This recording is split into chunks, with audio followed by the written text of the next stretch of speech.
2014 সালের বিতর্কিত দশম জাতীয় নির্বাচনের পরে আওয়ামী লীগ, বিএনপি ও জামায়াতের মধ্যে একটি সমঝোতা হয়েছিল বলে দাবি করেছেন সাবেক সেনাপ্রধান জেনারেল ইকবাল করিম ভূঁইয়া। তিনি জানান, সে সময় 6 মাসের মধ্যে আরেকটি নির্বাচন দেওয়ার সমঝোতা হয়েছিল, তবে আওয়ামী লীগ সেই ওয়াদার বরখেলাপ করেছে। তিনি বলেন, 2007 সালের 11 জানুয়ারি তৎকালীন সেনাপ্রধান মঈনুদ্দিন আহমেদের চাপে পড়ে জরুরি অবস্থা ঘোষণা করতে বাধ্য হয় এবং 22 জানুয়ারি অনুষ্ঠিতব্য নবম জাতীয় সংসদ নির্বাচন স্থগিত করেন। এরপর প্রায় 2 বছর বিলম্বিত হয়ে 2008 সালের 29 ডিসেম্বর নির্বাচন অনুষ্ঠিত হয়। সংবিধানে নির্ধারিত 3 মাসের মেয়াদ লঙ্ঘন করে সেনা সমর্থিত ইয়াজউদ্দিনের তত্ত্বাবধায়ক সরকার 2 বছর রাষ্ট্রক্ষমতা পরিচালনা শেষে 2009 সালের 10 জানুয়ারি আওয়ামী লীগের কাছে ক্ষমতা হস্তান্তর করে। সেই নির্বাচনের ফলাফলকে বিজয়ী দল সুষ্ঠু ও নিরপেক্ষ বলে বর্ণনা করলেও বিএনপি এটিকে কারসাজিপূর্ণ বলে প্রত্যাখ্যান করে। সাবেক এ সেনাপ্রধান বলেন, দেশবাসী দেখল বিএনপি তত্ত্বাবধায়ক সরকারের প্রধানের নিয়োগকে প্রভাবিত করতে বিশেষ কৌশল নিয়েছিল, আর পরবর্তীতে ক্ষমতার মসনদে বসে আওয়ামী লীগ পুরো তত্ত্বাবধায়ক সরকার ব্যবস্থায় বাতিল করে দেয়। এমন দুর্ভাগ্যজনক পরিস্থিতিতে দলীয় সরকারের অধীনে 2014 সালে অনুষ্ঠিত দশম জাতীয় সংসদ নির্বাচন বিএনপি বর্জন করে, যা আওয়ামী লীগকে বিনা প্রতিদ্বন্দ্বিতায় ক্ষমতায় থাকার সুযোগ করে দেয়। ওই নির্বাচনকে কেন্দ্র করে দুটো গুরুত্বপূর্ণ ঘটনা ঘটে।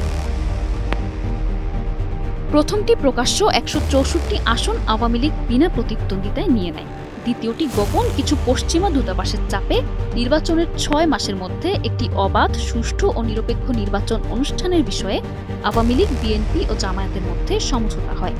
তবে ক্ষমতাসীন শেখ হাসিনা পক্ষ পরবর্তীতে এই প্রতিশ্রুতি রক্ষা করেনি।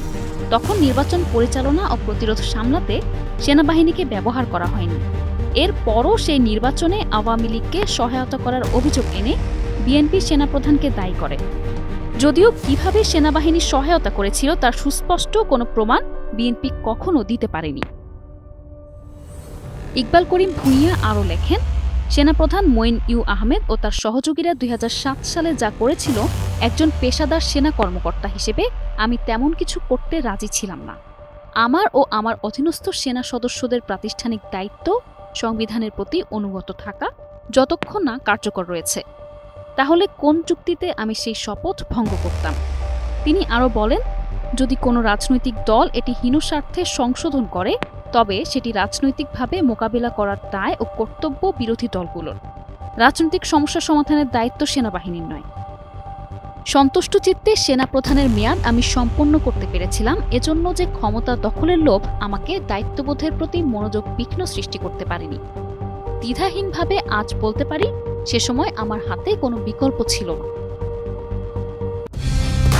কালার এক্সপার্ট, জর্জ স্যাপ এবং মাইল্ড অন হ্যান্ডস টেকনোলজি সমৃদ্ধ অরিক্স ক্রিস্টাল ওয়াশ আপনার লন্ড্রি এক্সপার্ট। তিনি আরও বলেন, আমি স্বস্তি পেয়েছিলাম এই ভেবে যে নির্বাচনকে ঘিরে যে বিতর্ক, বিশৃঙ্খলা ও অস্থিরতা তৈরি হয়েছিল, সেখান থেকে সেনাবাহিনীকে দূরে রাখতে পেরেছি। আমি মনে করি নির্বাচনের মতো অভ্যন্তরীণ আইনশৃঙ্খলা পরিস্থিতিতে সেনাবাহিনীর কখনোই জড়িত হওয়া উচিত নয়। News desk, 21 television.